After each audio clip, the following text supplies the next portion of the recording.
Hey guys, welcome. We just wanted to put together a quick video of how you can take our smoked meats. We have a lot of customers that pick up our smoked meats and then use them and repurpose them in different ways. Whether it be you got a bunch of leftovers from a party that you had, or whether you buy these meats specifically to make said items. But I'm here with Dad. Hey, how you doing? This is my dad, Ronnie. A lot of you guys already know him, but Dad and I are gonna chop it up in the kitchen today. So today we're gonna make some brisket chili. So it should be pretty fun. Dad makes killer chili, but we're gonna take a little bit of what he does, a little bit of what I do, and we're gonna put it together. So we'll get started. Be simple. Yeah, it'll be simple and easy, yep. All right, we'll get started. It's funny, my dad taught me how to cook, and when Brian first came, he really took on to it really well. And look at him now.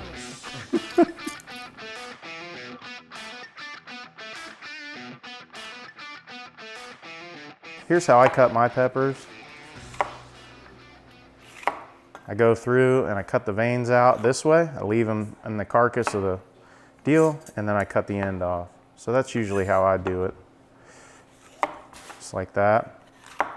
Everybody's got a different way of doing things. I've just found this is quick, easy, and little to no waste. So.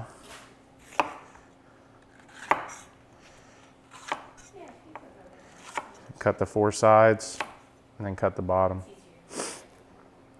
Now I'm probably not going to use all this, but I usually will go ahead and cut it, and then I can throw these in Ziploc baggies and save them for later. But we can do this. Since I'm not doing anything real pretty, it's just going in a chili, I'm going to use the bottoms. If I was doing like a salad or something, I might not want to use the bottoms here, but I think with the chili, you're not ever going to see it. So then I'm going to go through and cut my matchsticks. Again, watch your digits. Everybody likes to count to 10, so you don't want to do that. Yeah, we took inventory first of our fingers. I personally, I've seen people do it different ways. I've seen people cut with the skin side up. I don't like that method. I feel like your knife has a tendency to want to jump around that way because you've got a slippery, shiny skin. So I like cutting the meat side rather than the shiny side first. I feel like your knife penetrates a little better and you don't have that tendency to want to jump all over the place. But we're going to put a mix of peppers in here. Obviously these are bell peppers. If you wanted more heat, I know, if you wanted more heat, you could do like jalapenos, serranos, Anaheims, but we're kind of pansies over here. So we're gonna go with just the bells just to get the nice sweet flavor. I like a sweeter chili rather than a spicy chili. Again, everybody's different though, but you could definitely sub those out for jalapenos or whatever you wanted to. So we got our nice little trinity of peppers. We're gonna start out real butter. Gotta use real butter. It should not be in the refrigerator.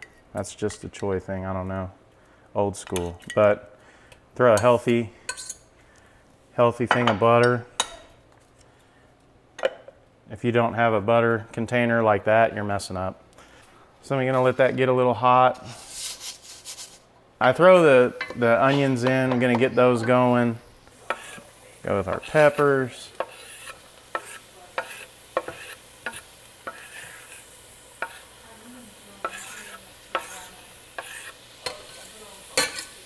I know you said a couple packets of chili. Yep. Seasoning or whatever, and I know every time you cook for like 5,000. You're like, yeah. Jesus. But it says seasons 4 pounds of meat. I know. So I went with 1.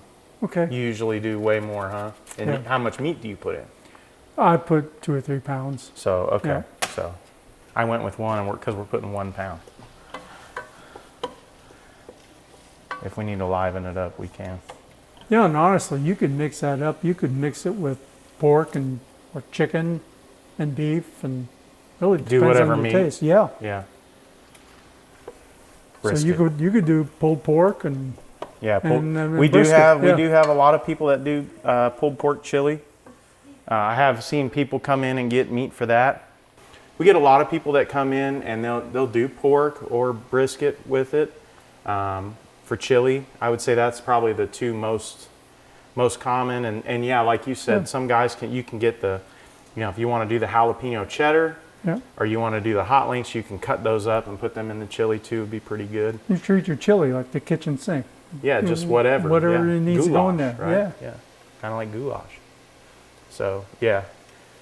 Whatever you got in the cabinet, really, right? That's right. So. You know what I learned that I didn't know? That green peppers, bell peppers, and red peppers are all the same plant. It's just the aging of it. The age of it, yeah. I didn't know that. Mm-hmm. And sometimes you'll see green peppers with red. Yeah. Like parts of it, yeah. Married into it, yeah. Just depending on when they grab it. I'm gonna grab just a pinch of sugar to help that color along. See in the bottom of the pot there, you can kind of see it starting to change a little bit. Starting to see that heat come through, sweating that flavor out. Then gonna come with a little bit of garlic. We're Chinese, so lots of garlic. And you want to hear that sound, that tss, you gotta hear that.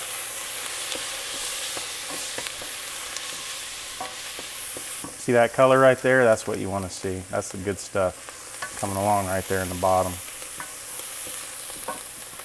And we'll show you how to get rid of that and get all that flavor up into your chili.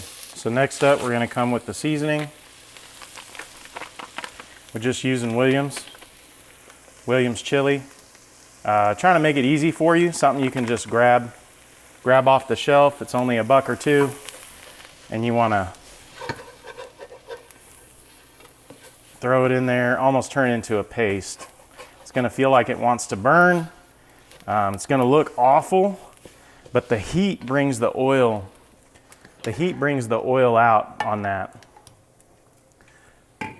Then to get all that off the bottom of the pan, a little bit of your finest beer. Kansas Kool-Aid. Let's put a little bit of beer in there, and then with your spoon, work the bottom of that pan. Get everything up and out.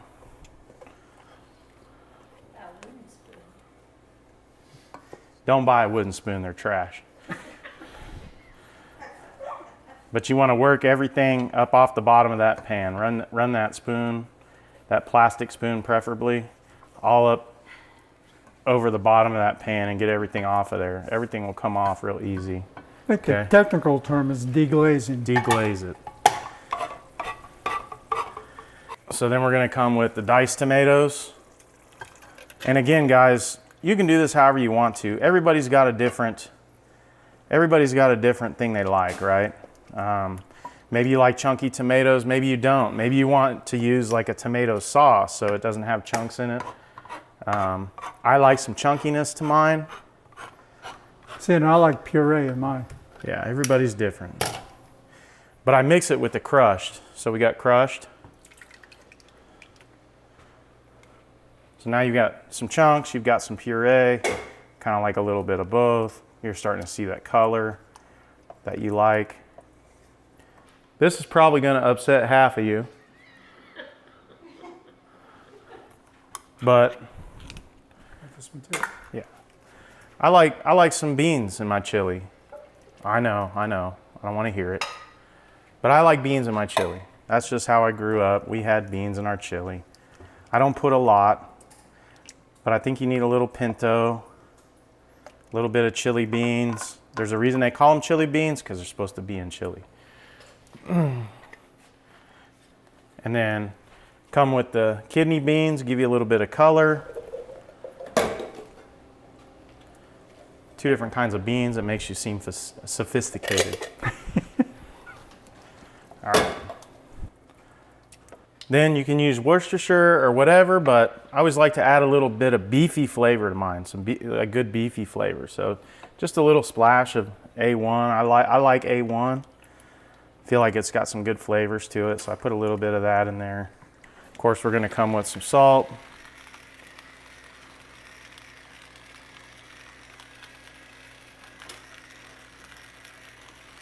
Lots. Pepper. You guys do that to your heart's content, whatever you feel like.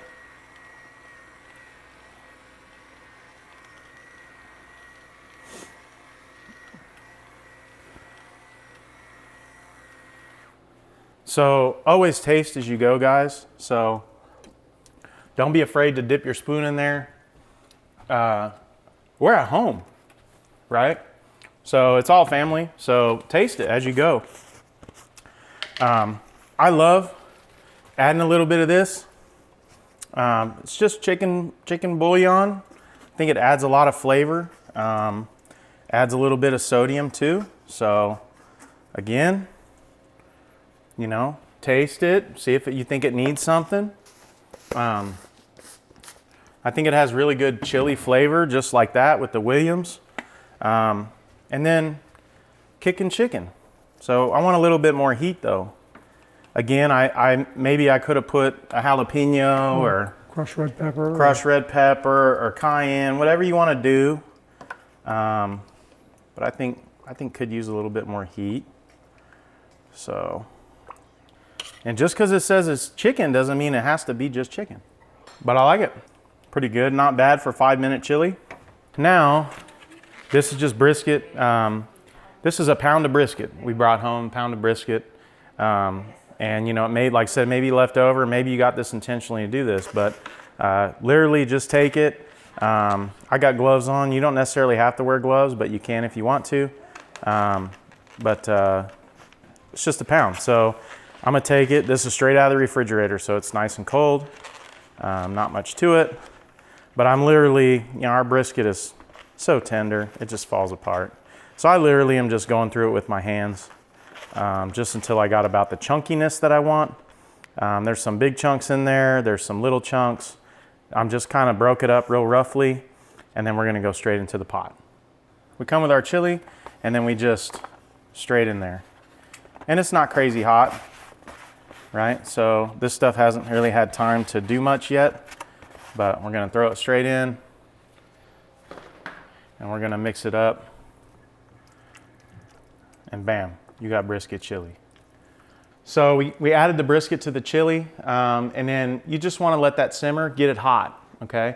So as much time as you have, I mean, if you only have time to bring it to a boil or bring it to a slow simmer and then serve it straight away, you can do that. I never have that much time to cook dinner, so usually it's fast for me. So we bring it up to a simmer and let it go. But a lot of you who understand when you make chili, of course, the longer it can simmer, the more flavor it gains. And even overnight, when you bring it out of your refrigerator the next day and heat it up, it's even better than the day before. Yeah, it's like those chili powder and cumin. They all went out on a date, right? And the longer you date, the more you come together, the more things blend together, right? So right. Before you know it, overnight, this will be married and had children and be tasting great, right? So, but anyway, yeah, that's how you do it. It's pretty easy.